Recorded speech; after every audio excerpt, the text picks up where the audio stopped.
Hi friends, তো তোমরা কেমন আছো সবাই? তো আজকে আমি তোমাদের সাথে শেয়ার করতে চলেছি একটা রাজ সেরেমনির পার্টি। তো ফার্স্টে আমি চলে এসেছি প্রত্যাশা গেস্ট হাউসে, যেটা হচ্ছে আমাদের তমলুকেই আছে। তমলুক থেকে একটু দূরে যেতে হবে। ফার্স্টেই দেখো দুজন আমাদের ওয়েলকাম জানিয়ে নিল। তারপর আমরা চলে যাচ্ছি ভেতরে। আর দেখো এত সুন্দরভাবে সাজিয়েছে। তোমরা চাইলে এই গেস্ট হাউসটা তোমাদের কোনো বিশেষ ওকেশনে বুক করতে পারো। আর দেখো সামনে একটা গণেশজির মূর্তি রাখা ছিল, প্রণাম করেই চলে এলাম স্টলের দিকে। হ্যাঁ, তোমরা ভাবছো হয়তো যে আমি রাইস সেরেমনিতে বেবিকে গিফট না দিয়েই খেতে চলে এসেছি। এটা কিন্তু একদমই না। ওদিকটা অনেকটা ভিড় ছিল, তাই ভাবলাম ফার্স্টে খাওয়া দাওয়া করে নেওয়া যাক। ফার্স্টেই দেখো আমি আমেরিকান চিকেন স্টিক খেয়ে নিলাম, তারপর চিজি বল ছিল খেয়ে নিচ্ছি। আর এদিকে দেখো কি খাওয়া হচ্ছে, এসব আমি জানি না। তো চলো। আর এদিকটাতে দেখো খুব সুন্দরভাবে ওদের বিশেষ মুহূর্তগুলোকে একটা স্ক্রিনে ফুটিয়ে তোলা হয়েছে। আর ওখানে আমি অনেকক্ষণ দাঁড়িয়ে দেখছিলাম। তারপর ভাবলাম এখানে কয়েকটা ফটো তুলে নেওয়া যাক। তারপর দেখো এদিকেও হচ্ছিল আমাদের বিশেষ অনুষ্ঠান।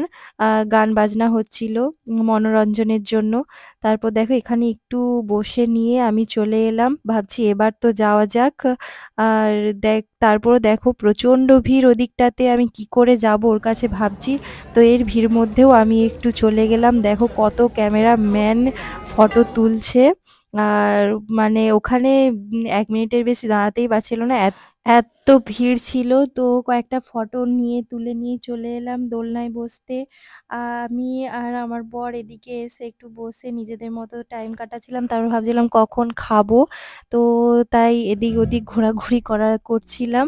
আর তোমরা অবশ্যই তোমাদের ব্লগটা কেমন লাগলো আর জায়গাটা কেমন লাগলো কমেন্টে জানিও। তোমরা চাইলে বিশেষ দিনগুলোতে এই গেস্ট হাউস তোমরা বুক করতে পারো। আর এটার লোকেশন জানতে হলে আমাকে ডিএম করো। আর এদিকে দেখো একটা হলদির অনুষ্ঠান হয়ে গেছে সকালে, সেটা এখনো কোনো কিছু খোলা হয়নি, তাই ভাবলাম ওখানে কয়েকটা ফটো তুলে নেওয়া যাক। ফটো তুলে নিয়ে চলে এসেছি ডিনার করতে। আর দেখো ডিনারে জল দিয়ে দিয়েছে আর এখন বসে আছি খাবো বলে। ভীষণ খিদে পেয়ে গেছে, অনেকক্ষণই প্রায় হয়ে গেছে টিফিন করার পর। তারপর দেখো এদিকে মেনু কার্ড দিয়ে দিয়েছে। আর এদিকে দেখো ভেটকি ফিশ ফ্রাই খেয়ে নিলাম। তারপর আমাদের চলে এলো পোলাও, পনির। আর এদিকে দেখো ওটা কি ছিল আমার ঠিক খেয়াল আসে না। এদিকে চিংড়ি মাছ দিয়ে দিয়েছে। তো তোমাদের